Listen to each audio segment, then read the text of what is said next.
Microphone check. Hi everyone, how are you?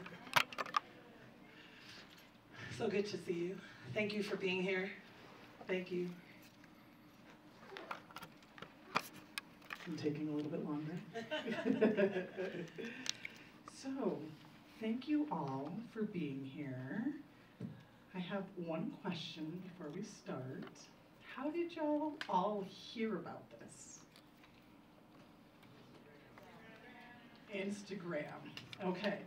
Liz, our Instagram is amazing. Well, I guess I should ask, was it ours or Dr. Mullan's? Okay, you see. Both. Okay, okay. So I wanted to introduce myself. I am Dr. J. My pronouns are they, them. I am the founder and executive director of Youth Scene. Woo! Thank you, thank you. We are trying to do these events to bring more into the community. I'll say that, specifically around mental health and specifically around decolonizing mental health. Before we start, I would like to say thank you to my team. I'm not sure where they all are. Okay, one's gonna go and run out. We have Liz. Liz, please raise your hand. Thank you, Liz. Thank you, Liz. Liz is our communications manager. We have Kevin, who is running the camera, and this is for later. We weren't able to do the live stream as several folks have asked. I do apologize for that, but we will have it recorded. So if you request it, we can give it out for you. So if we all turn just a little bit, I'm going to introduce my team, or I can have them all come through and walk through. That would be even more amazing. We have Najoni, who is our finance director. We have Deanna, who is our case manager. Xavier, who is our ballroom liaison. We have Gabby, who is our program director. And we have Chawanda, who is our trans scene program coordinator. Let's give it up for them, y'all. They've been amazing, amazing. We have one more person who's standing and hiding in the back. Erin, can you please come down? Who is our youth advocate. You may know Erin as Honey Bun, an amazing drag entertainer. Yes, give us a twirl. Yes, little twirl, little twirl. Thank you, thank you. So does everyone know a little bit about Youth Scene? No? Oh, thank you. All right. So Youth Scene was started in 2017, and the focus was mental health and wellness. When I first moved here, while I noticed very quickly that we had an abundance and a privilege to mental health, I did notice that there was a lack of resources for BIPOC folks. So I, of course, made it my mission to make sure that whoever we are working with within the BIPOC community had resources and had access to mental health and wellness and what it looks like for them. One of the things that we often get wrong within mental health is the clinical aspect of things. Sometimes I don't want to do the one-on-one talking and unpacking everything. I'd rather be playing spades. I would like to be going out and having a good time with people, coming to events and listening, and just being with other folks, because that does so much for your mental health. So our different programs that we do have clinical, obviously. We have our trans scene program, which is to focus on non-binary and trans folks and however they need us to show up. So that could be along their medical journey, that could be around mental health, that could be around housing, that could be around parenting, that could be advocacy for, getting your parents to understand what you need to go through. We also have Black Pride Colorado. Does everyone know about Black Pride Colorado? Okay, we're gonna need to learn a little bit about that. So every June we have Black Pride, which is also over the same weekend as Juneteenth, and we are curating spaces more for queer Black folks and making sure that we are seen and taking up space here in Denver. We also have our camp. Did anyone go to summer camp when they were little? Y'all. We live in Colorado, really? No summer camps? 1, 2, 3, 4. Okay, so we're going to need to work on that. That's a good thing, because we do have a summer camp for our youth. We will be doing a summer camp for adults, which will be amazing. We were just donated 63 acres of land. Yes, which is huge. And we are currently in the process of renovating many of the buildings. It used to be an old camp, ironically, an old Baptist camp, that we are turning into the queerest camp that we can make it. So, yes. So our camp this year will be in July, third week in July, and then hopefully as we continue the renovations, we will be able to open that up for adults. So check our Instagram. And then what? Okay, so we have Black Pride, we have Trans Scene, we have Clinical. Am I missing anything? That's terrible. No, that's it. No, I'm lying. Ballroom. Who's familiar with ballroom? Okay, so has anyone been to our Black Fantasy Week? Y'all. Okay, so our Black Fantasy Week this year, we are going to, it's at the end of September, the last week of September. We will be doing a conference, which we will have a lot more details that come with that. But the end of the conference will be our ball, which I definitely encourage all of you to make sure that you're there, because you never know who's going to show up. Last year, we had Dominique Jackson from Pose come through and work with our folks. We've had Twiggy and Michael Roberson, all consultants, and they love coming in and working with us. So make sure you stay tuned for that one. So that is a little bit about Youth Scene. And with that, I think we will start. Dr. Mullan, would you like to start? Yes, I would. First things first, I would invite you, let's take a really big, deep breath. Breathing in and releasing. Let's do that 2 more times in a way that feels good for you. Breathe in, letting your belly stick out, letting your shoulders drop. Breathe it out. And once more, releasing any stuff you don't need today. And I invite you to turn to someone and just look at them. And this often brings giggles. That's okay. Part of the decolonial path is also pleasure and joy and play and fun. But I invite you to see the humanity in them, whether or not you know them, right? Just see like the humanity in them. Perhaps a sliver of you, and nod and thank them, and shift your gaze somewhere else, perhaps to someone else you don't know, or maybe someone you do. And even if you're uncomfortable, just notice, and even if you don't want to do it, you have free will, right? Right? You can be like, no, I'm not doing this. And that's all good too, but just notice if there's any part of you that just doesn't want to be seen. Right? Because what we are going to do at a Dr. Jen event is be deep about it. Right? So please look back at that person and just say, thank you for being here. Thank you for being alive today. Thank you for deciding to stay alive. And you can nod at them, thank them, give them a dap, whatever you'd like, whatever feels safe. And I would be remiss if we also did not start with a land and labor and ancestral acknowledgement. And so I'm going to invite you to just get comfy, whatever that means to you. I invite you, I promise that none of us are going to come over and put our hands on you. I promise that no one is going to get in your aisle or touch you. So feel free in this moment to kind of drop in and drop down while I start to speak. I invite you to absorb what feels right and what is in alignment with you. And if something that I say is not in alignment with you, you can blow it off, you can let it go or not. Yes, I invite you to look down or to close your eyes.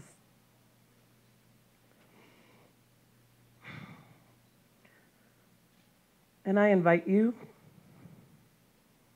to take a moment to acknowledge home. Whatever your home is it a land, a person, parts of your body, an energy? So I invite you, as you continue to breathe, allow yourself to drop into some level of home, safe, brave enough energy. We welcome yawning, tears,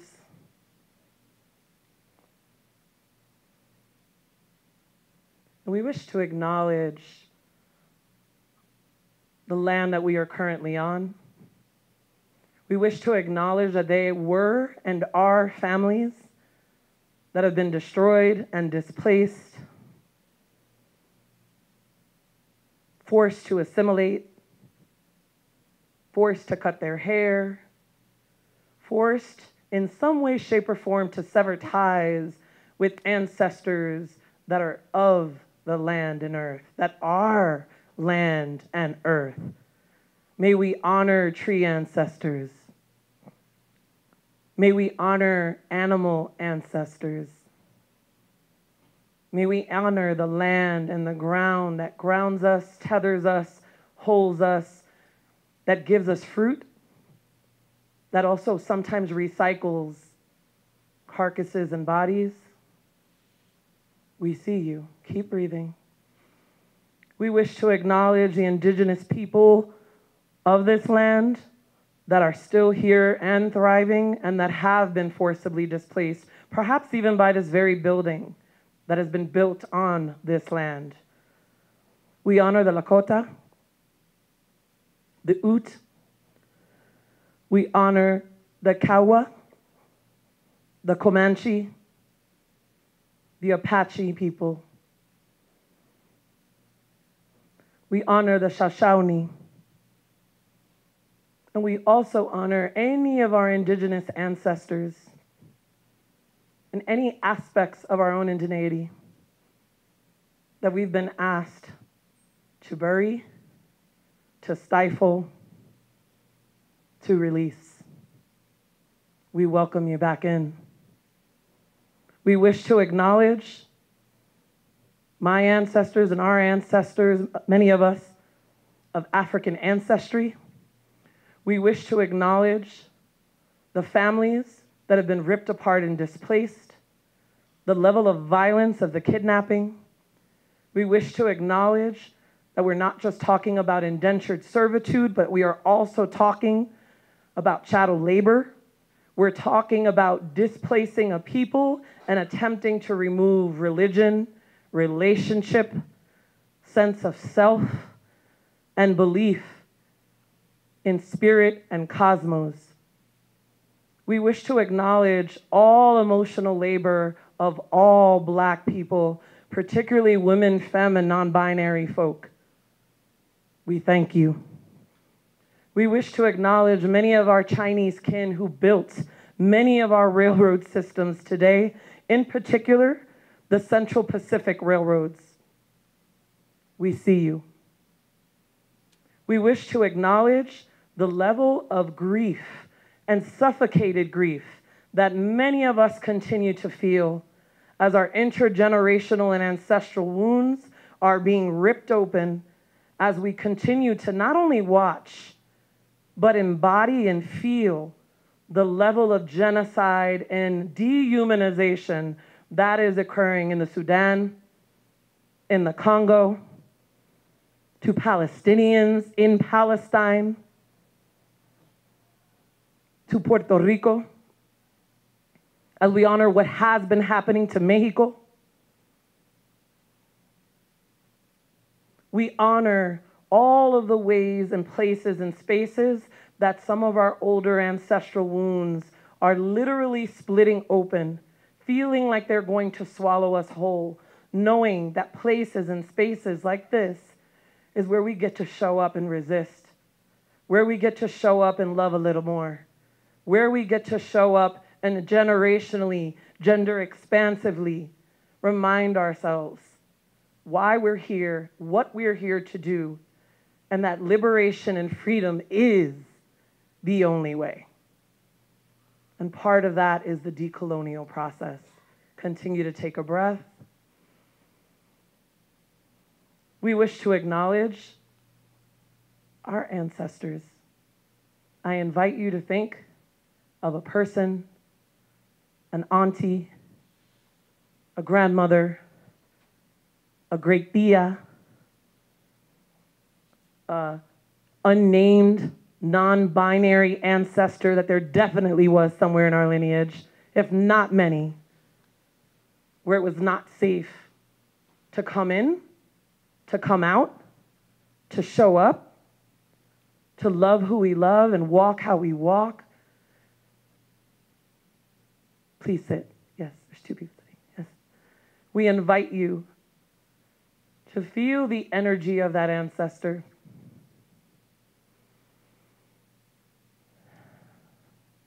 And be grateful for the wise and well ancestry that made it possible for us to be here today.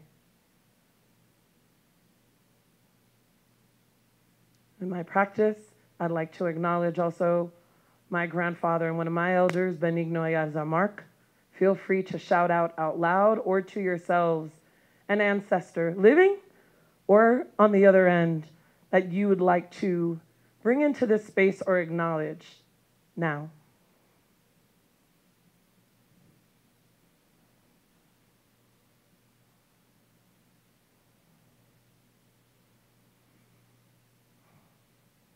And take another breath.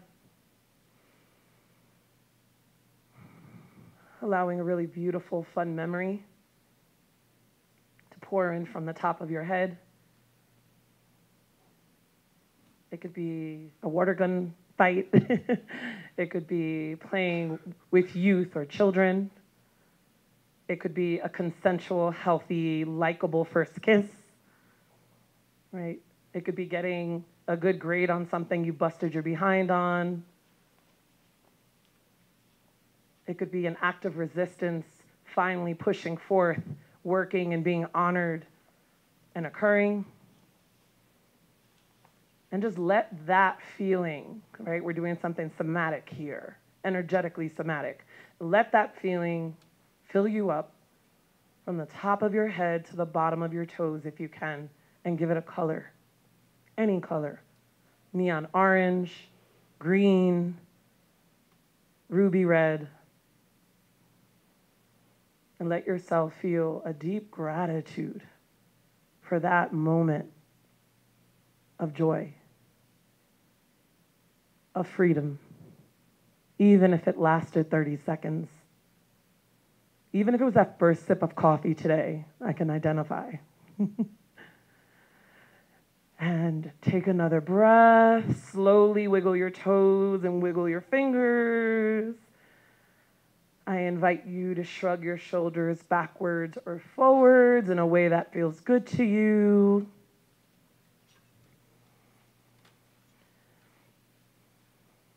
I invite you to roll your wrist if that feels good, or shake out your hands.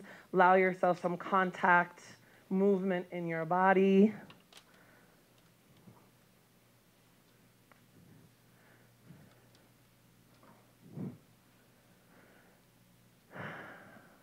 How are we doing?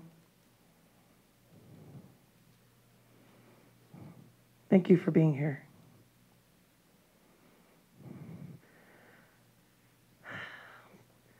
If there are any needs, any accessibility needs, if there's anything that we can do to allow for more ease, please let us know and we will do our best to meet your needs. Yeah. Okay, Tara. Thank you.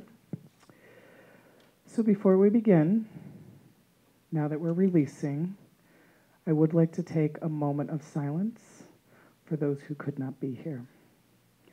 So if we can just bow our heads and take a moment.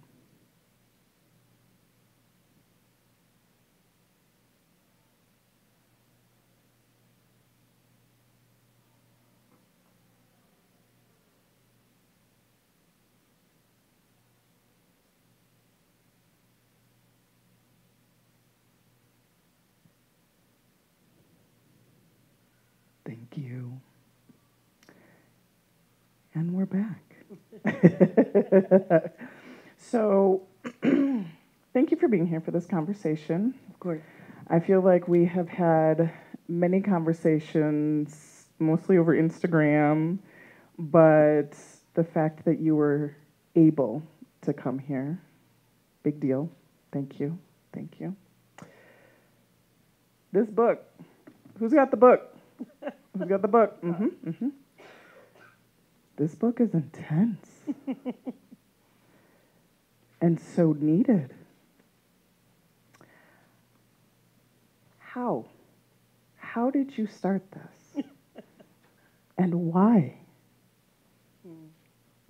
That's a fair question. Can everyone hear me? Okay. Well, so I don't mean to be terribly heavy about it. But I wrote Decolonizing Therapy because I really saw and felt a need. A lot of the youth I was working with, more and more were dying or getting incarcerated or deeply not wanting to live. And I don't know if anyone else here is in service or care work or therapy work or case management, social work, triage, you name it, teaching. But oftentimes, it's not something that we just put down. We don't just take it off and say, okay, I don't care anymore. I'm just going to go home. We were just talking about that in the car the other day. And frankly, it felt as though this was also for little me, for younger me that was in grad school, that was getting a multicultural counseling class. Anyone here ever take multicultural something? Raise your hand. Let's look around. I feel like we need support. Yeah. Right? And sometimes we're lucky. And it's like, oh, jackpot, money, right? You might have a really down... I'm aware there's youth here, so normally I cuss a lot. So you see me pausing, it's because I'm aware that youth... No. I respect. Thank you, though. Sometimes, we have a professor that gets it, that has an analysis. Yeah, that has an analysis of power, that understands intersecting identities, that understands what it's like, or even if they're not walking in the world in that way, they've done enough work and at least hopefully can be an accomplice, right? Or an ally. And then if we're lucky, we get folks that I like to call comrades that are really about it and are in systems and are in schools in order to sort of dismantle structures that are intrinsically harmful, right? And so I worked at a university counseling center for 13 years. And like many people, I did 10 different positions and jobs in one, from triage, counseling. We had a wait list of 98 students, 3 counselors. Anyone else? Anyone, right? That massive wait list? Mm-hmm. Founded and co-facilitated an LGBTQIA support group that was badly needed on campus, as well as a peer education group, grants, and teaching. And organizing. There was only 4 jobs that you answered. So. Yeah. And so, they would say to us, clear out that wait list. Clear out that wait list any way you need to and can. And most of the individuals, this was in Jersey City, New Jersey, where I grew up. This is the university I went to as an adolescent, as a youth. And the peer education program that saved my life, literally, at 18, 19 years old. And so I have skin in the game because I care about this a whole lot, right? And it's in my hood, literally. And B, most of our students of all ages, this is maybe one of their first experiences with therapy and counseling, right? And so folks are coming in, often metaphorically and emotionally bleeding out. What am I gonna be like? You only have 3 sessions, boo, sorry, right? When they start to make, really feel a connection, maybe it takes way more than 3 sessions, as we know, for some people, especially with a great deal of complex developmental, historical, ... trauma, right? And so all of them are the reasons that I wrote this book, probably every single one of them. And then nights when I felt I couldn't write anymore, and nights when I felt like I couldn't go on, or days, or when I'm staying up 24 hours, kind of lighting a candle, talking to my ancestors, really trying to connect and ground with what needs to be done. And I would keep saying, oh, I'm done, I'm done. And no, more would need to pour out of me, because I remember giving my grad students in multicultural counseling, I would low-key be like, this is social justice 505 for counselors. And if y'all want multicultural, wait till next semester for the next professor. And most of them would stay. One or two would leave, which is fair. But most would stay.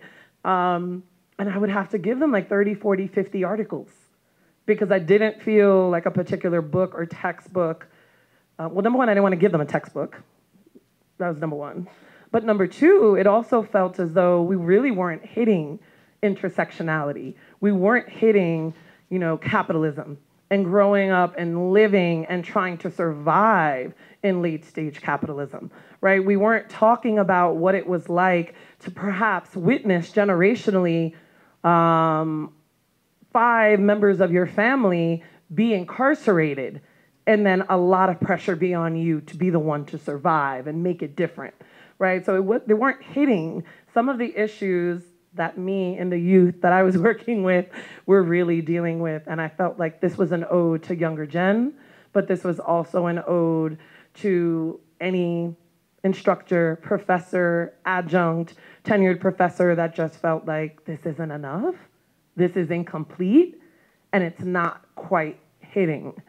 It's not slapping like I needed to, right? As we might say in the East Coast. And the other thing I want to say is it truly felt as though the essence of our history, of the historical, of the intergenerational, and our ancestors really had not been brought up ever in my educational process, right? And I have a doctorate. I like to say I have a doctorate in Western clinical psychology. And if I were doing a presentation hypothetically right now, this would be the time of my PowerPoint where I would show you the faces of maybe 18, forefathers, air quotes, that are all likely cisgendered, heterosexual, white males, probably over the age of 60, that are majority European. And my question would be like, why aren't we learning about Nancy Boyd Franklin and Dr. Maria Yellowhorse Braveheart and Dr. Autumn Blackdeer? And why are we not learning about Dr. Frederick Hinkling out of Jamaica, who has been doing decolonizing mental health for years? I only found out like a year ago when I was doing a presentation with Cayman Islands Psych Association, right? And so whose voices are allowed in the room, right? Who do we get to be ethical to? I love to ask that question because everyone's talking about ethics boards all day, right? And it's like, oh, ethics, licensing, I get that. I respect that. But I don't think our ethics boards always take into account, right, the context and the totality of a person, as well as humanize the practitioner. And I'm for us. I'm for us living. I've had a colleague also pass away at her desk, that was very ill and also we were like feeding in anyone else, like transfer your vacation or you transfer your sick days if you can when you're working in an institution. And that really did it for me. I thought to myself, I'm going to die doing this, right? And there were times, and I talk about this a lot, and I shared this with the UScene crew. I remember taking care of myself, right? Self-care. Everyone, self-care, self-care, self-care. Middle finger at that right now. Because yes, self-care, yes. And, I think, did it go off? Okay. And I was doing Zumba and this and juicing and my celery juice and, pick something. I was doing everything possible to take care of myself, setting boundaries and right? And still hospitalized for dehydration. Right? I was drinking a gallon of water a day, Like I was really, really taking care of myself in a very Western way. But it was only when I started dropping into my spiritual practices and my ancestry and dropping into letting other people take care of me, which meant vulnerability needed to happen. Tara, you feel me? Yes, yep, just taking it in. Right? It's not easy. It's not easy. It's not easy. And sometimes we need to hold and be held. Be held. At the same time. Yes. But you need other individuals that can hold your big feelings. Yes. So I'm gonna stop talking. I think I over-answered the question. No, because we're gonna go deeper into that. Okay. So you started to talk about the need, why we need to decolonize our therapy. You gave a little bit about that. Can you go deeper for that on the importance of it? Yeah. I do not believe, okay, so a lot of mainstream traditional Eurocentric therapy will stipulate and say that, some of our attachment issues, anyone familiar, right, with attachment trauma starts in childhood. And I think that that's a chunk of it, perhaps. If you want to give it a percentage, go ahead, give it 20%, right? I don't know. But I really feel that our attachment trauma and issues starts with our histories, right? It starts with forced migration. It starts with residential schools. It starts with, enslavement and the kidnapping. It starts with being forced to be in a line, being stripped away from our families, right? It starts way deeper than childhood, because likely the people that were caring for us, whether or not they are biological families, right, we're dealing with their own traumas and histories. We're not minimizing any of their harm, any of their abuse, right? People can be held accountable and should be. We don't need to be engaged with all of our families. And that doesn't change the fact that I believe a lot of survival mechanisms were passed down from generation to generation. And so I frequently will tell people, we're eating a trauma burger daily. And if you're a vegetarian or a vegan, I apologize. You can put a sweet potato burger in there, whatever you like. Where the middle of the burger is the everyday oppression and violence that we're seeing, that we're experiencing, from microaggressions to xenophobia, to racism, to transphobia, to genocides all across the world, right? That's the patty. That's current day. The top, perhaps, would be your own personal experiences, stressors, and trauma. And the bottom of the burger would be your historical experiences. The stuff that is, anyone ever heard of epigenetics, right? The stuff that gets passed down and kind of affects our DNA markers a bit, or our environment can change them for good or not so good, but as well as what we're role modeled and not. So I'm bringing this up to say that every day we're eating this trauma burger that is exacerbating the wounds that we're not even conscious that we have, until maybe you're in a relationship and someone pisses you off, right? And then you snap out and you're like, oh, who am I? What was that? Or, right, someone cuts you off and you're heaving, crying. You're not just pissed and cussing them off, inside, until rage and grief go and like takes it out. I know people that lose time when they rage, right? Or they dissociate, if you want to call it that.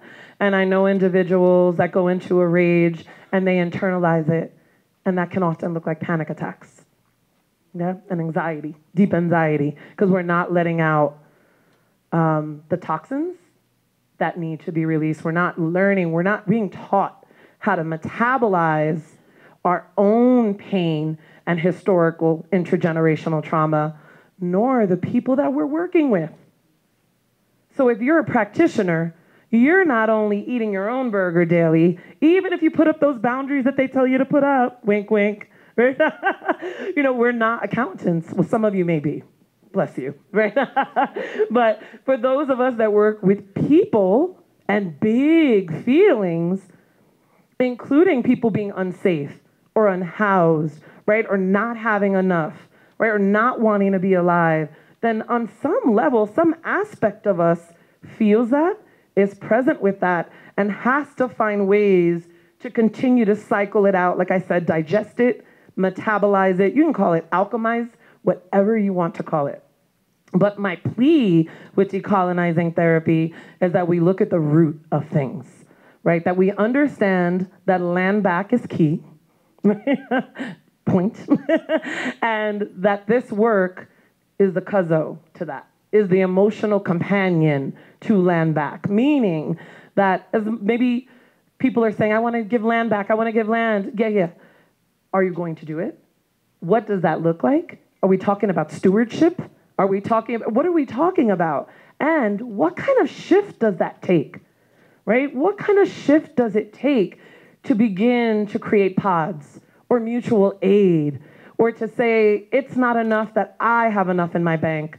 I need to make sure these people are also eating and are well, right? And so the decolonization process is really first about the practitioner shifting their perspective, thinking about what else is possible, and looking at their own ancestry, looking at their own wounds, understanding your own ancestral process, and then allowing ourselves to open up and be able to be there for the people that we're working with and serving. It's not something that you check off. It's probably not in alignment with our beloved DSM's, Diagnostic Statistical Manual, right?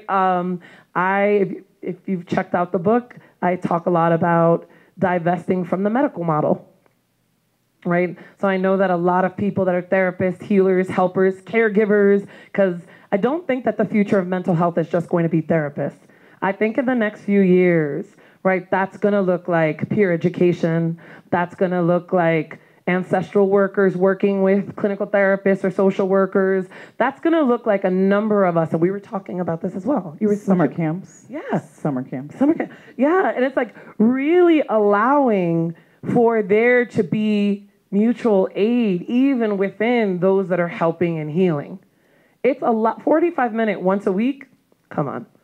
I'm just giving you my weekend rundown, Hunty. After 45 minutes, I'm just letting you know how I feel. Now we can get into some ish, right?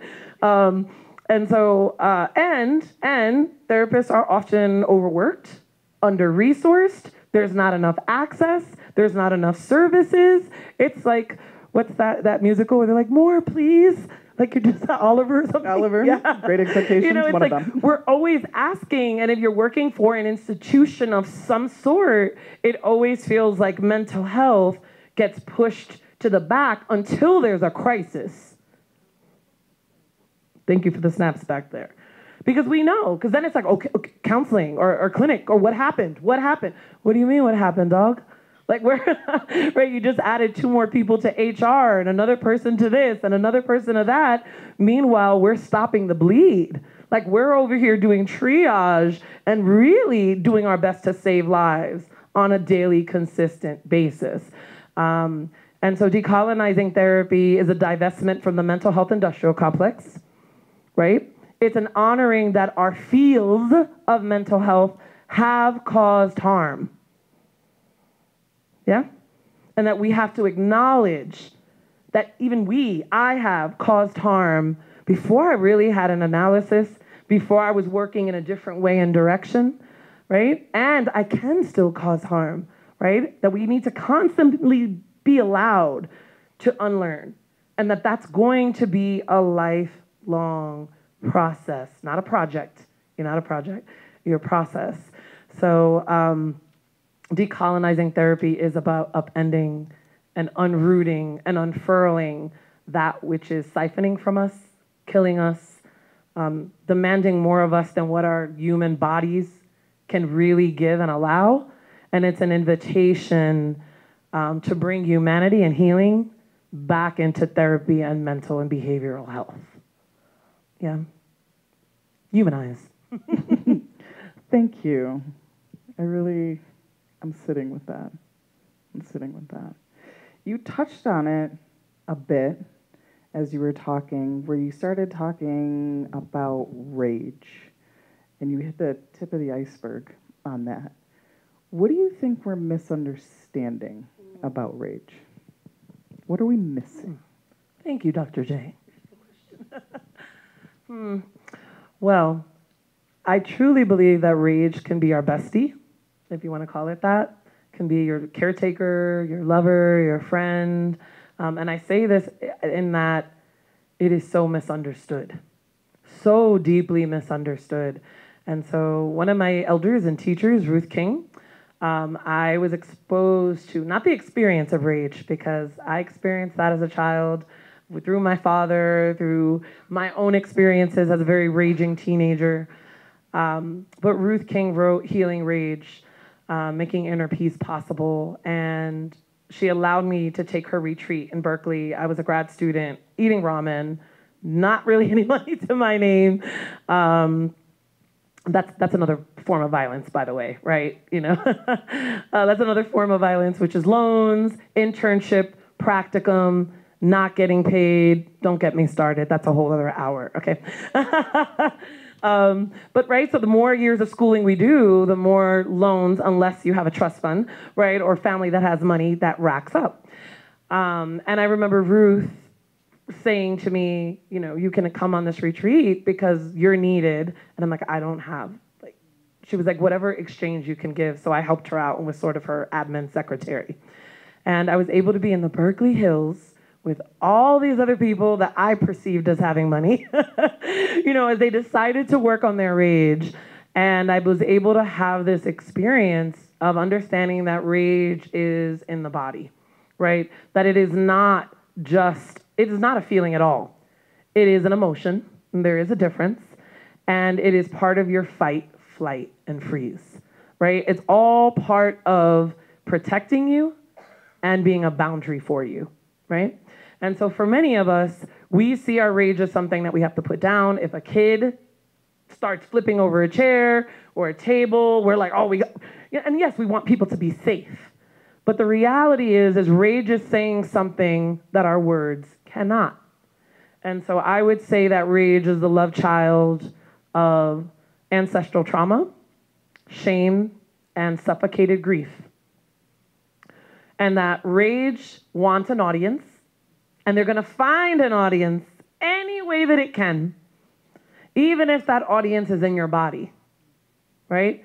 If it's constantly at attention, if you're feeling a constant like issue where you're like, okay, we've gotten tests, I'm not sure what's going on here. And oftentimes when I work with people with rage, there's stuff in the throat, right? A lot of stuff blocked in the throat, or, you know, they'll be coughing a lot, or it's like needing an outlet. And grief, and I think that my fams and my friends in Chinese medicine, right, will tell me a lot about lungs getting stuck.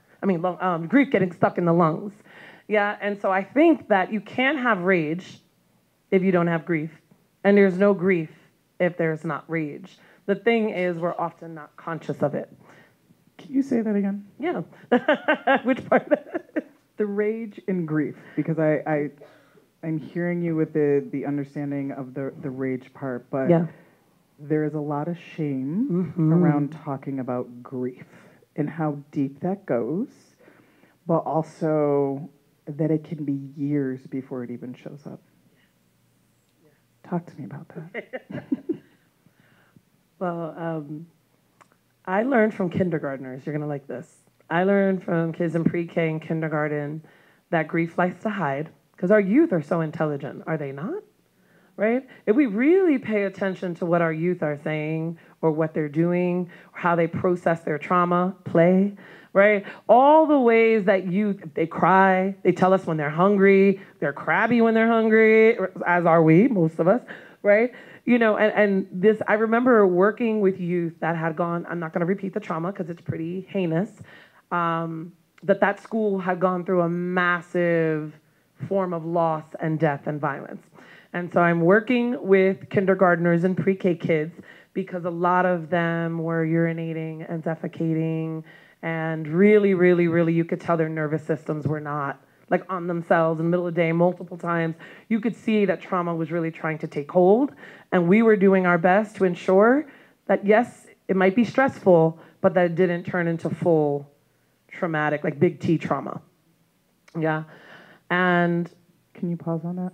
Yeah. Can you explain? Yes. T trauma? Yeah. So the way that I learned it, and that I would often tell children and families, or big T trauma might be like genocide, right? A big T trauma might be abuse of some sort. Big T traumas are something that rocks your world and may be personal to you in some way or feel it in your body, right? And little T traumas might be a car accident. Not that that's not big, but it's a little bit more palatable in some way, or you can work it out, or that the world is able to help you process it and there's less shame around it. So like a big T trauma could also be a pet passing away, right? And a lot of times the rest of the world might be like, okay, yeah, well, it was a dog. And meanwhile, you're like, what? Like, that is my family. What are you talking about?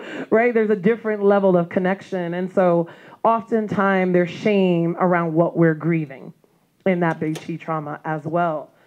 And some of the youth would start rocking back and forth, right? They were doing somatic work, right? They were like regulating their nervous systems without ever calling it that. And we certainly weren't calling it that to them, right? We weren't like, good job regulating your nervous system, right? But there would be a lot of rocking.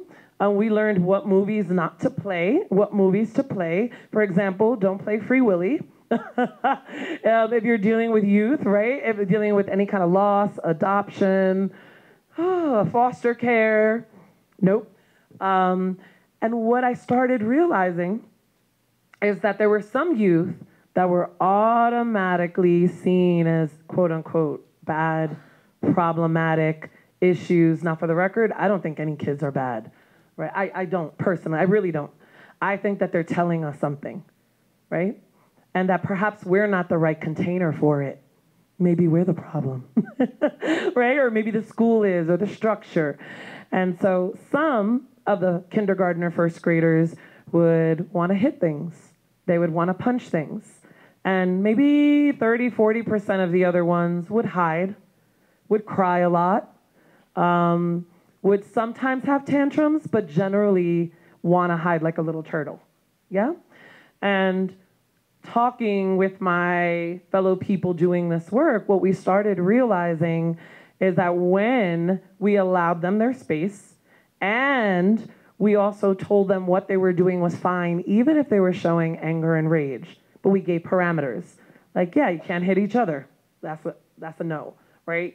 You can't punch a wall and break your little hand. You can't, right? But when we said, oh, you can do it here with this foam roller, right? And you can scream and cry, right? And you can cuss even if you want to, right? And didn't stop these things, it would go down and down and down and down. And there's research that supports this, right? But I always like to ask us, right, whose stories do you believe? And why do we need a big N sample and qualitative research all the time to back everything up, right? But the invitation that these children were offering us and offering me as someone who thought I knew all about rage and grief is that also then these youth, when they were allowed to just kind of pull away in their corners, then started maybe after a month and a half, allowing themselves to get really pissed off. Allowing themselves to start, I don't want to, Miss Jen. Okay, you don't have to. No, I said I don't want to. And like screaming more, and then deep inside I'd be like, yes, right? Because I would want my more despair-driven, depressed youth to have some of that anger, to have agitation, to be irritable, right? We want to move that ticker so that we care about something. We feel something. Because oftentimes, right, when people identify as depressed or in despair or really sad, sometimes feeling something feels like, I can't or I don't know how. And then on the other end with rage, at times, then we would say, would you like a big blanket? Or would you like a big teddy bear hug? And we had this big teddy bear that would like hug them and our hand would be on it. And then they would start to break down and cry.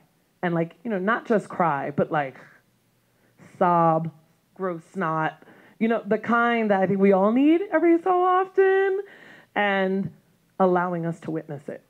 You know, and I thought that that was really beautiful, and we would continue to witness the rage not be as violent, not as impacted randomly, sporadically, but it involved the teachers, caregivers, and everybody to be on the same page, right? To allow that to happen and to have a safe corner or a safe closet or a safe place. And that there would be a period, maybe a few weeks, where it would be a little scary or a little uncomfortable, but there would be parameters that we would keep holding. I don't know if that helps at all. Yes, it does. You started talking about it. We're going to go deeper. One of the things that you brought up was boundaries, keeping limits for behaviors that are coming up. And one of the things that we talk about as healers and practitioners, therapists, is the importance of boundaries. Can you talk to us a little bit about energetic boundaries and what it means to process emotions and trauma? Raise your hand if you were taught in your school, any school, about energetic boundaries. Yay, 1, 2, 3, good, yes. Okay, raise your hand if you know what energetic boundaries are. Awesome. Raise your hand if you practice some level of energy hygiene, whatever that means to you. Yeah, can people start shouting out to me? I love audience participation. Ways, like a word or two of how you practice energy hygiene. Anyone? A little bit louder. Baths. Baths, thank you. Baths, yes. Yes, keep going. Say that one more time. Do not disturb. Yes, excellent. Okay, yes. A nap. Yes, excellent. Fist bump. Walking away. Stomping, raging. Okay. Okay. I'm going to trust that that's for a group. Okay, okay. Yes, yes. Asking for help. Cleaning, yes. Sometimes I do that to avoid too. I don't know if you can identify with that. Other than like writing my book, I'd be scrubbing the grout on the sink, you know. And so yes, I'm hearing these were all correct, and I'm also hearing a lot about boundaries, and these can be energetic. And I also want to offer that oftentimes we don't talk enough about, in my humble little baby opinion, energy boundaries too, where our field, right, our personality, our well-being is impacted by something outside of ourselves. So for people that think like, oh, that's too spiritual or that's a little woo-woo for me, the thing is that I just want to remind you that mental health therapy, all of that started through spirituality, right? If we go all the way back, it started with shamans, right? It started with curanderos, with babalaos, with ayanifas, right? It started with priests, right? It started with trying to take the negative or dark energy or spirit or other word out of a person, because the belief is that they were tainted, that they were bad, that they were possessed in some way, right? And I want to say that there are many people and many traditions that still help work with mental health and extracting energies that we don't need. So I just want to put that out there, that historically, mental health did start extremely energetically and spiritually. Moving years and years and years forward, right, we have, psychology in particular and psychiatry has basically co-opted a lot of healing modalities of many indigenous people globally. We're talking Latvian, Irish, African, right, all through the Caribbean. A lot of places were taken, a lot of practices were taken, and then manualized. Anyone? Mindfulness practices, right? EMDR, believe it or not, bilateral stimulation, the eyes moving left to right. I know I'm speaking to some of my therapists now, so forgive me, everybody else. But a lot of the work that we do today has been co-opted and not given and honored from where it has been extracted and taken, right? And so there's an energy to that stealing, too. right? When things are stolen, whether it's land, whether it's practices, whether it's people, that has a reaction in the world, right? That doesn't just land really easy. And so I like to say this because I like to remind us that we have to take accountability for the practices that we're using, understanding where they came from, and also understanding that especially for parents, nurses, teachers, practitioners, nannies, au pairs, isn't that what it's called, right? Anybody that is doing, EMTs, care work, youth scene work, anyone that is doing kind of work in the community with others, it is really imperative to pay attention to how our energy or mood changes when a particular person walks in the room. Anyone? Let me give you a perfect example. Have you ever been like doing your thing and you feel like someone's looking at you and you turn around and someone's looking at you? Right? Some of us would say that's your energetic field, your etheric shield picking up on someone staring at you, right? That's just one example. And so part of what a lot of indigenous communities have taught, including my own Kuna Indian people, a lot of what we are been extracted and then we're trying to put back into healing and decolonizing therapy is trying to do is remind us that we can't heal just through talking. That trauma isn't just gonna get out of the body through talking about that ish all day long. That might be a start, right? I don't want to throw it under the bus completely. We need everything. We need all hands on deck. And trauma gets lodged in the body. And many of our indigenous people's practices, beliefs, identities would say also in the spirit, right? That individuals go through what Roberto and Bonnie Duran call a soul loss, right? A soul wound. And I'll frequently talk about it as a colonial soul wound, right? And so how do we work with that? We don't treat it. We don't CBT our way out of it, right?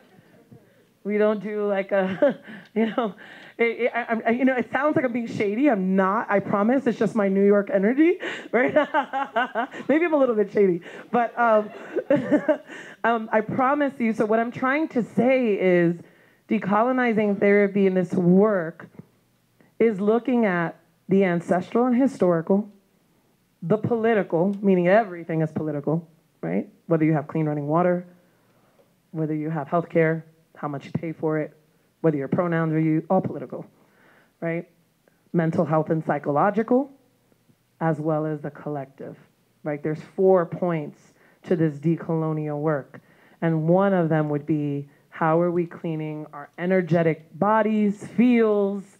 How are we clearing our energy on a daily basis, right? So that we're not walking around with the deep sadness, the rage, the anxiety of everybody that we come into contact with, right? There's tons of books to support this, I just want to say. And there's books to also support, there's lots of people of color that are starting to write about energetic boundaries, as well as the ways in which not metabolizing energy of someone else can make us sick, can make us feel stuck. So raise your hand if you've ever been feeling good and feeling yourself, and then you hang with someone, even if that doesn't mean they're a bad person. Maybe they're just going through it, they're sad, they're overwhelmed, whatever the case is, and suddenly you walk away like you've been hit by a ton of bricks. Raise your hand if you've ever experienced that. Yeah. And if you work with other people, raise your hand if you've spent a day doing your job, working with other people, and then by the end feeling like, I'm not good at this. What am I doing? Am I even doing this right? I think I'm not worthy. And feeling all these things that you're like, wait, is this mine? Raise your hand if you've ever felt like that. That's a lot of people, right? And so that's what I'm talking about when I talk about energy hygiene and energy boundaries. And for some people, it does look like Epsom salt and a bath. For some people, it looks like getting in front of the moonlight. For some people, it looks like plant medicine and burning it. and clearing the energy. For some people, it looks like saying some words or mantras or prayers, whatever your lineage and belief system are, and releasing things you no longer need or sending them to the earth to be recycled, right? For some people, it's taking, my tradition, taking an egg and rubbing it all over our bodies and then cracking or releasing or burying the egg to release anything that we don't need, right? So some of these things sound weird, but in actuality, they've been around for very, very, very long times, and they're very biodegradable and sustainable and loving to the earth, yeah? And they don't harm the earth, and they work in conjunction with the earth, and it reminds us that when it's too heavy, we can ask our friend and our ancestor earth or seawater or egg or anything to aid us and to help us out. You don't need a lot of money, in other words, right? I had a teacher once tell me, you could take a stone from the floor and imbue it and honor it and then let it clear you and clean you out, right? And so I would teach this to my students at times, and especially on retreats, and some of them would utilize it and some of them would say, oh, well, I'm really Christian or I'm this or I'm that. And I'm like, this is non-denominational, right? Like, this isn't about like one belief or another. This is about understanding that an auric field can and maybe does exist, perhaps, and that we are impacted by each other's personalities and ways of being, and that we have a right. Sometimes we believe that it's loving to carry everybody else's shit. Anyone? Right? Sometimes we've been taught that the only way that we're going to be lovable or seen is to hold that emotional heavy load for everybody. And that is not true. That is erroneous. And we're worthy of being loved even if we're not constantly fixing everything and carrying everything for everybody.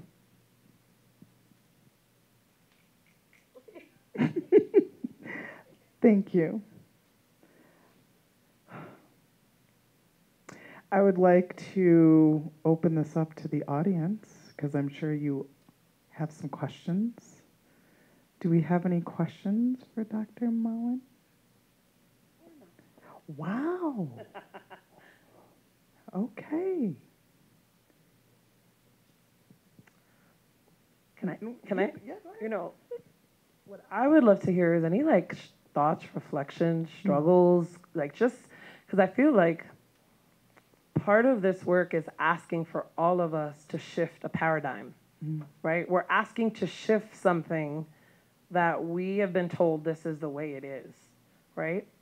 I'm just wondering if there's anything that anyone is doing that you think is great and that falls in alignment with what we're talking about.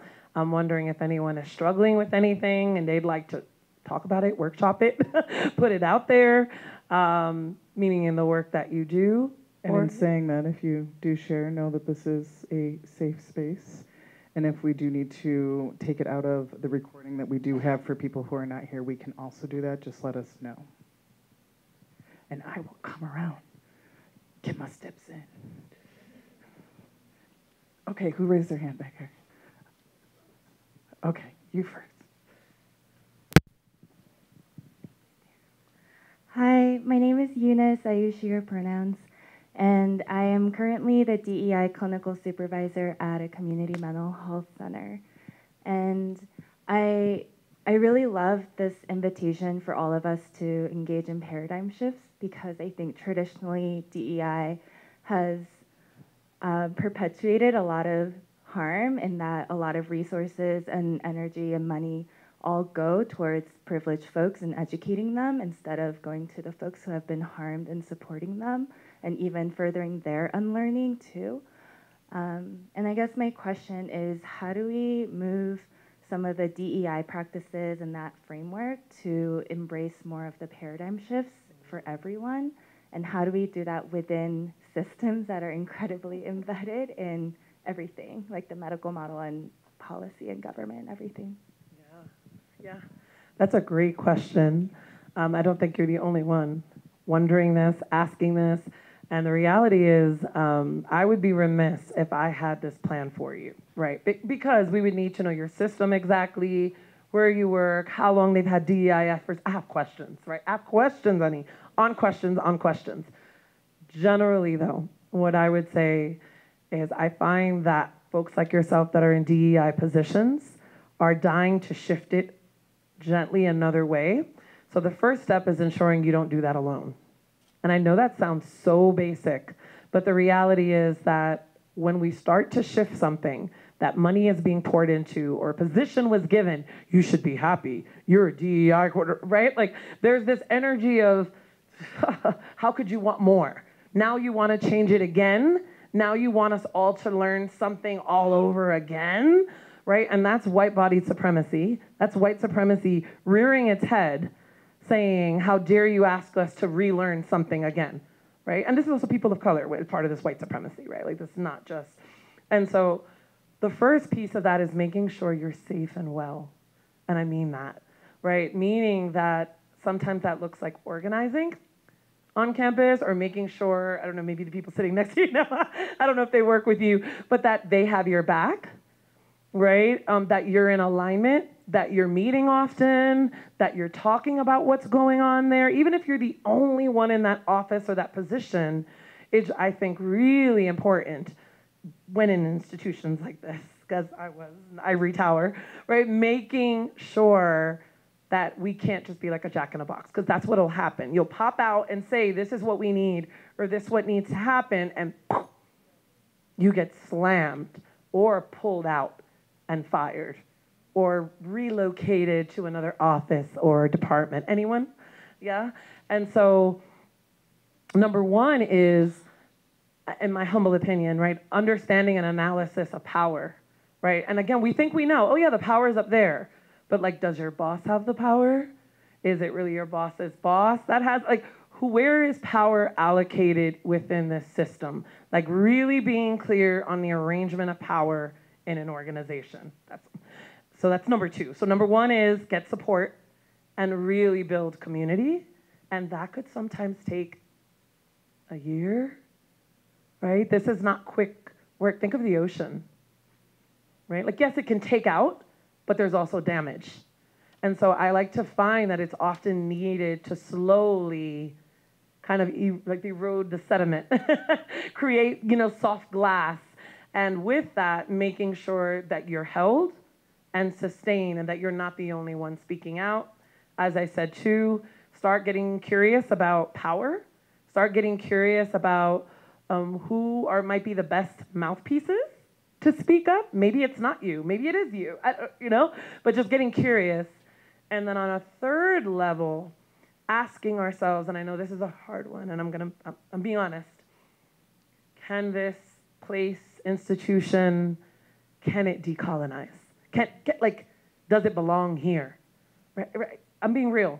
And because I say this because institutions are historically colonial and violent. And yes, there's good people, like many of y'all, that work in them, right? Like we're here to do good things, yeah? But this decolonial process is destabilizing. It requires pulling up by the root. And it often takes, professors, DEI people, students, housekeeping, parking staff. Like, it often takes a group of individuals all over. That's what I meant by the organizing. And it doesn't have to be like, hey, we're organizing, right? It's like building relationship. That's all we're doing. When I say organizing, it's like building relationship with authenticity, not to use people, right? With authenticity and genuinely, like, what are the biggest issues y'all are having with housekeeping? But they'll be like, oh, there's not enough staff. There's not enough this.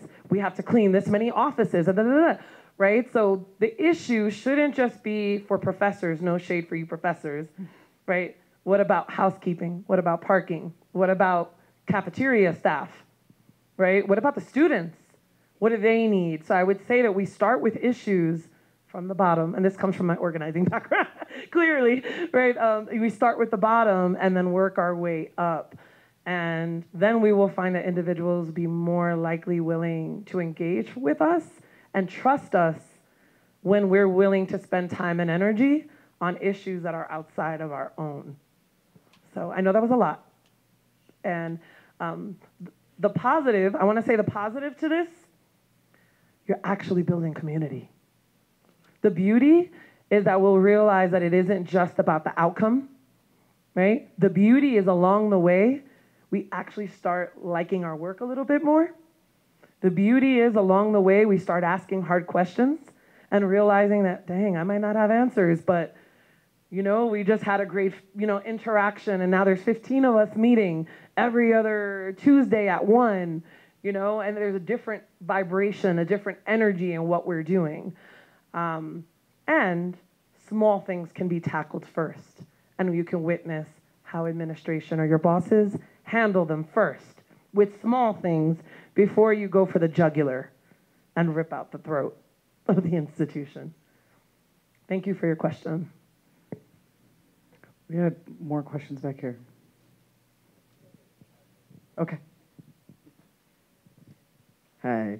You'd mentioned the difference, or that there is a difference between emotions and feelings, and I was just hoping to hear more on that. Sorry, not as deep of a... Yeah. Okay. Okay. Yeah. Yeah, thank you. That's a great question. I'm wondering if anyone here might have an idea, because this is a big one that I often find that a lot of therapists or healers or helpers don't always understand. Anyone, take a try. Anyone. Community. Yes, please. No, you're fine. I just have a hearing impairment.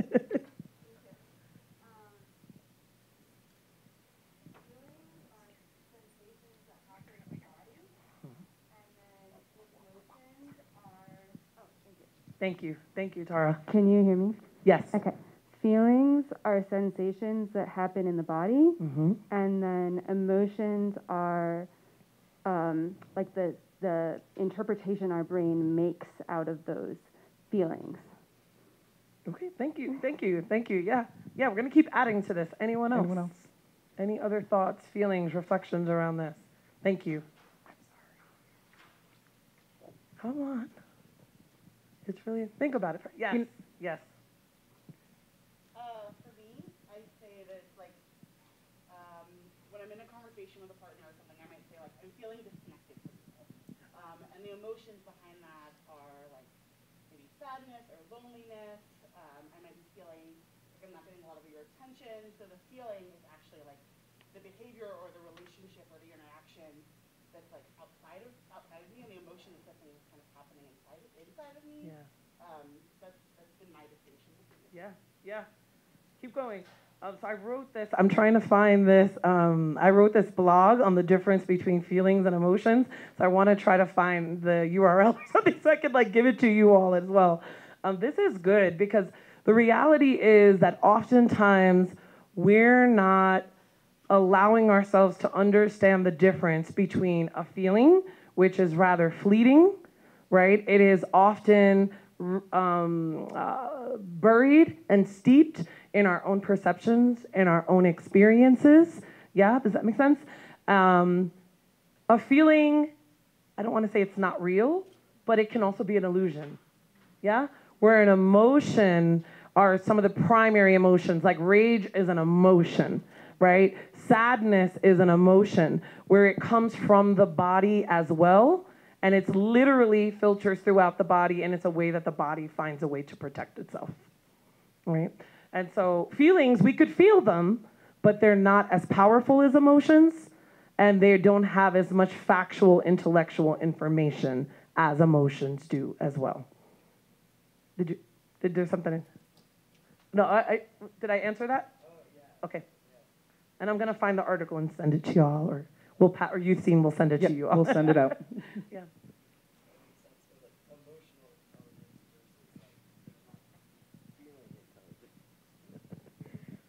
Well, just I was just commenting, like emotional intelligence versus, we don't say feeling intelligence.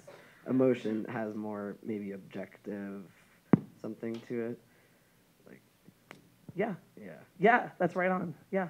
Thanks so much. Yeah, no, of course, thank you.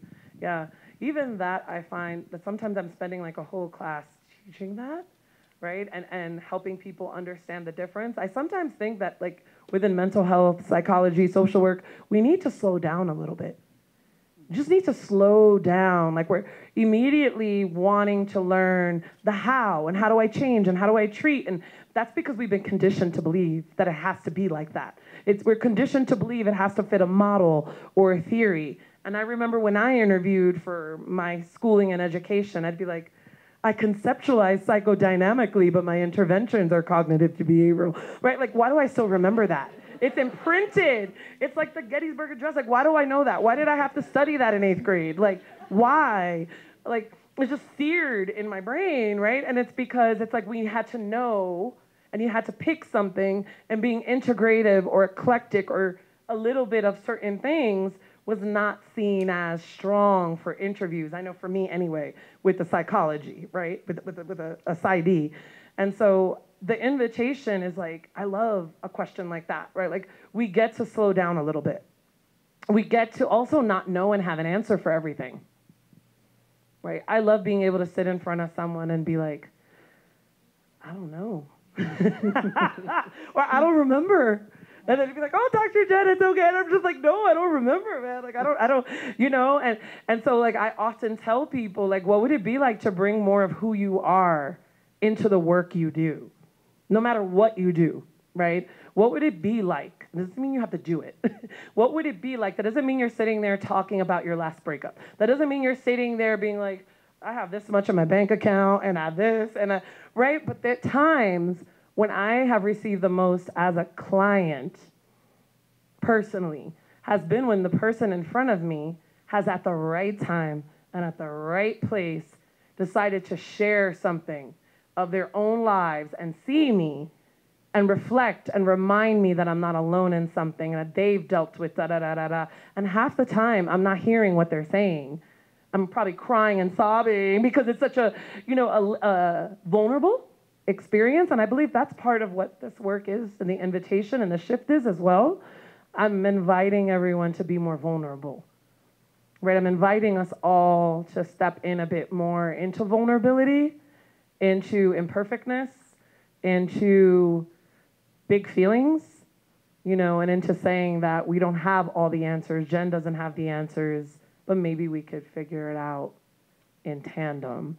And so that's the invitation, more vulnerability, because my hope is that we can actually like ourselves more, like as helpers, and not feel like we always have to just have answers. That is so colonial, yeah?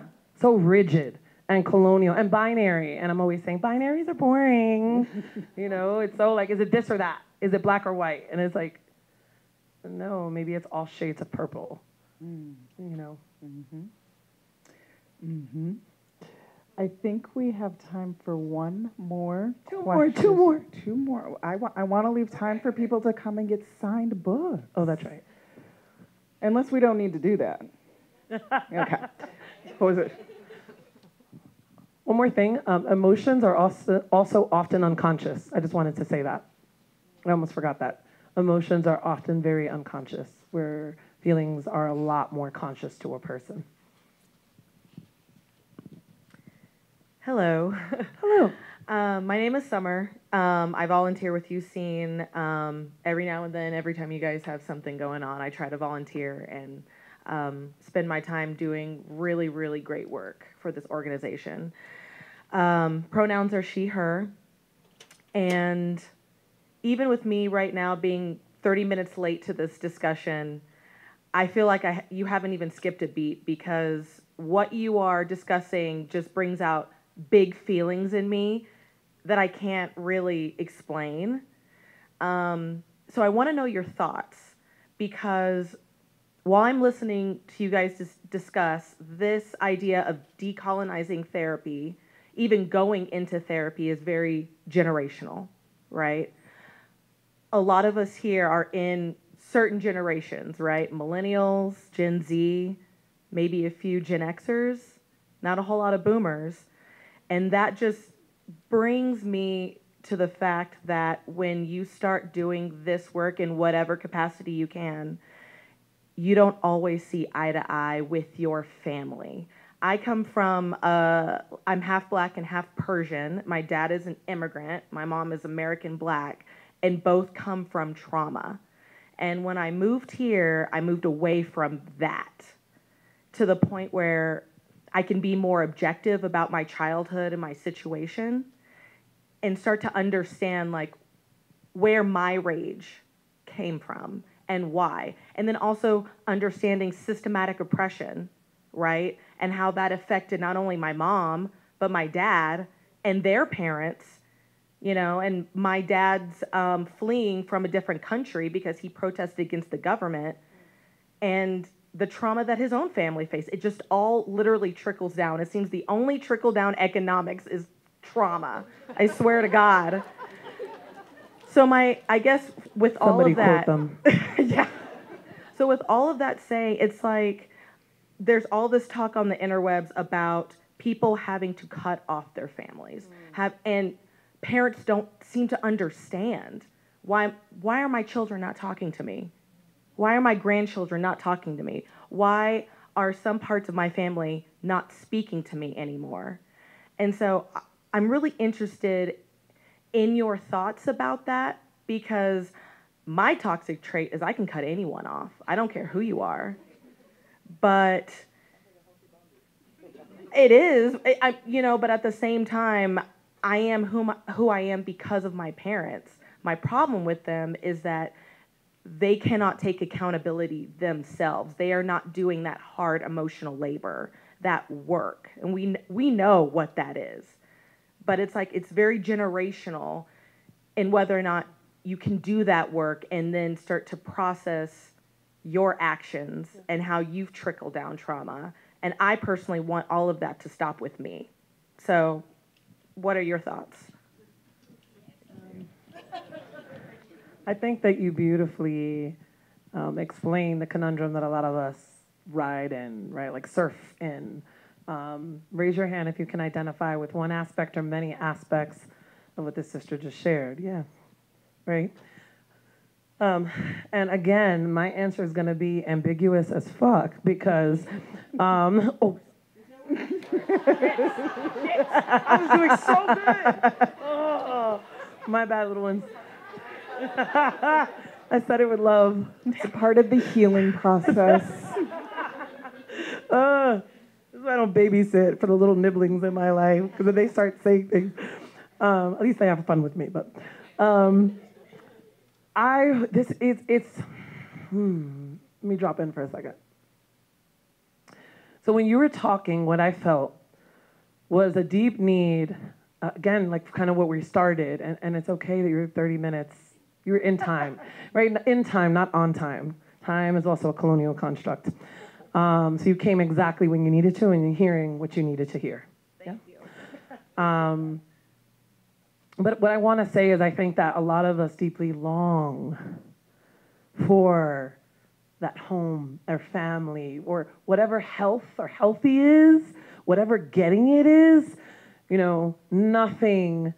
And I'm generalizing again, I just want to say this, but for many of us, nothing compares to hopefully having healthy parenting or co-parent or one of them that gets it and can be like, I am sorry, I blank, blank, blank, and blank, and use language that we can understand, absorb, they're understanding all of our identities there. And I want that world for us, right? I want that. And many of them cannot because they cannot see themselves. Many of them cannot because they're terrified. And I would like to, and again, everyone has different, abuse is abuse, yeah? And that's why it's hard to say this, because there's a generalization here, yeah? Because in some cases, cutting off is the healthiest and the most needed. So I want to just put that out there. And only you know what you need. And I think repair is a beautiful word, too. And I think that we're not taught that enough because our people didn't know how to do that enough, like our immediate people, because they have been pulled, extracted, forced to move from their lands, right? Or pushed off of their lands, or made to think that the only goodness or happiness would be just taking of someone else's land and becoming rich or becoming a colonizer, what have you. And I do think that that's a psychological narcissistic thing, okay? And I do think it becomes very unbalanced. And I do think that there are times where we have to teach our elders how to engage with us, yeah? And so for some of us, we don't have the energy for that, and we don't need to do it, and we can't do it, and that's okay.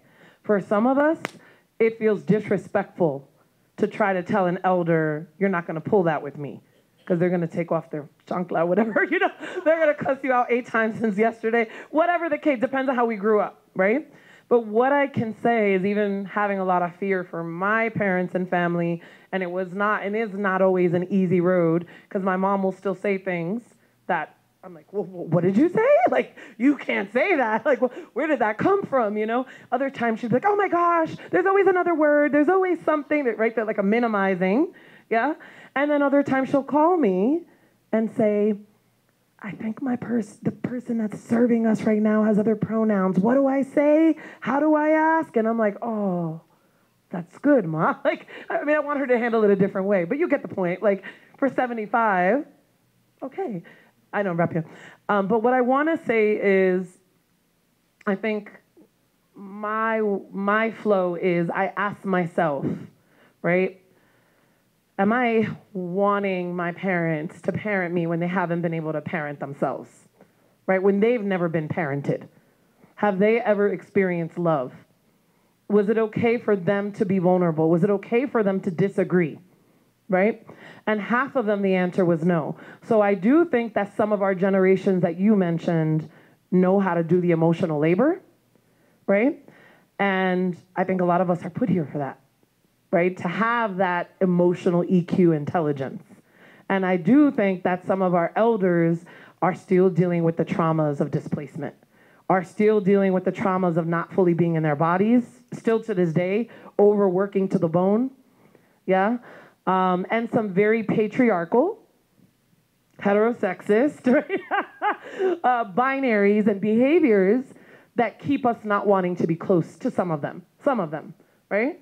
And I do think it is healthy enough to let people know, if we can, when we can, like, hey, in your language, whatever your language is, like, I care about you, but you're not gonna talk to me like that no more. Or like, you can't say that around me. This is my partner. Right? And this is their pronouns, or this is da-da-da-da, or this is, right? Like, you're not going to be that anti-black. We don't roll with that here, right? What is that? You and your words. Well, let me help you. And then break it down in their language, right? So sometimes we want to be activists everywhere but at home. And so my only invitation is that we start the work where we poop, right? We start the work with some of our people if it feels safe, if you have capacity, if they're not constantly harming, right? There's all these like if. But I have found that at times I've had to cut people off, and slowly they have found their ways back into my life, and I had to decide if what they're saying is lip service. Are they genuine about it? Can I accept them if they're not my vision of what they should be saying and doing? And who am I to pass this judgment, right? And can there be repair? Who can help us repair? You know, is that possible? Because I think that what's happening, not always, sometimes, right, depending on the situation, at home or in our families, can also relate to our communities. And we like to throw people out all the time. Or we let people get away with abuse, and we're like, oh, but everybody loves them, or oh, I don't see that. No. We believe survivors up in here. We believe people that are saying we're being harmed, right? And so I think that's where the, right? That we don't want to take those old behaviors, and can we make room for elders or people in our family that are trying and that are uncomfortable and that might be mirroring our process when we didn't know either.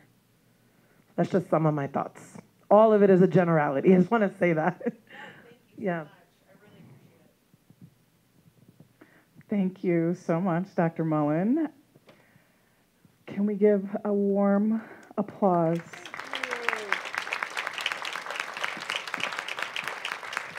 Thank you so much for being here. thank you for your space. Thank you for the energy that you poured into this.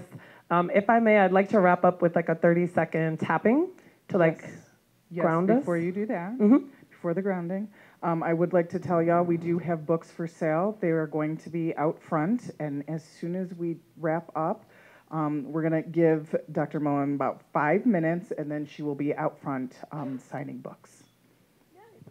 If you want to stay seated and that's comfortable, you can. If you'd like to stand and you have that capacity and ability, I invite you to stand up. Anyone do EFT tapping before? Yeah, and I learned that from one of my Korean practitioners and elders that taught it to our community, and come to find out that there's many indigenous cultures that do tapping with sacred rocks on various parts of their body. We're always learning and unlearning, huh? So I'm going to use my big mouth and put this down because I'm not going to be able to tap with you and hold this mic. Oh, wait, can I use that? Yeah. Can y'all hear me? Yeah. I have a big mouth. Okay. So if you have glasses, you may want to remove them as long as you could still see me and my hands. We're going to do a simple one rather than do a whole movement. You can find it on YouTube under energy tapping.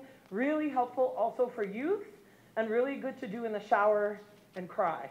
Put that out there. Okay, really good. And so this meaty part of your hand, you're going to take 2 or 3 fingers and tap. And you will find, you might yawn, you might belch, you might whatever. Take a breath, and you can repeat after me if you'd like. Even though the work is deep, and the river is deep, and sometimes it feels like I'll never know enough, I'm a work in progress. I'm a work in progress. And I'm allowed to love on myself. And I'm allowed to not know everything. And I deeply and completely am learning to love, accept, and forgive myself. Even though sometimes I want to quit just about everything. And find an island somewhere. And not engage with people ever. And never again feel a feeling. I know that shit ain't it. And I know that I have purpose. And I'm slowly finding my way. And the beauty is, I don't have to do this alone. And I deeply and completely am learning to love, accept, and forgive myself. One more. Even though there is so much war and life loss and so much shame and guilt, and often I feel helpless and hopeless, I can do something. I can shift. I can begin to unlearn. I can be okay with not always having answers. I can honor my ancestors by walking with authenticity, dignity, joy, sassiness, fun, and absolute rebellion in my heart. And I deeply and completely am learning to love, accept, and forgive myself. And you can stop and notice if you feel anything running through. You can put it on your heart or your belly or anywhere that needs a little bit of love. And allow yourself to take just a few seconds to slow down.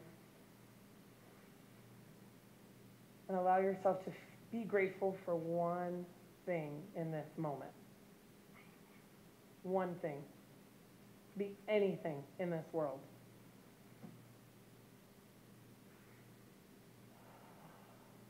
Take another breath. Blow it out and shake it out.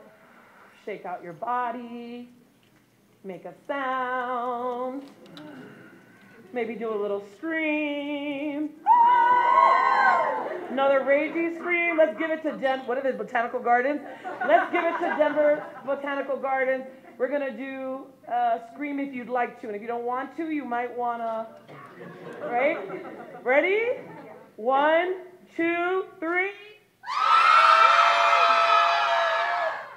Once more. I feel like some of us are just getting warmed up. Okay. 1, 2, and I want you to like feel it, like full like muscle tensing, releasing. Ready? So let's tense our muscles. Breathe in. 1, 2, 3.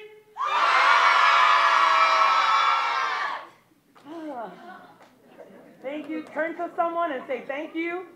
Thank you. Thank you. Thank you for being here. Love you all. We need you. Thank you. Thank y'all for being here. If you do need a book, if you can go out the door over here on the left, you can buy a book, and over on the right, Dr. Mullins will be out there in about 3 to 5 minutes.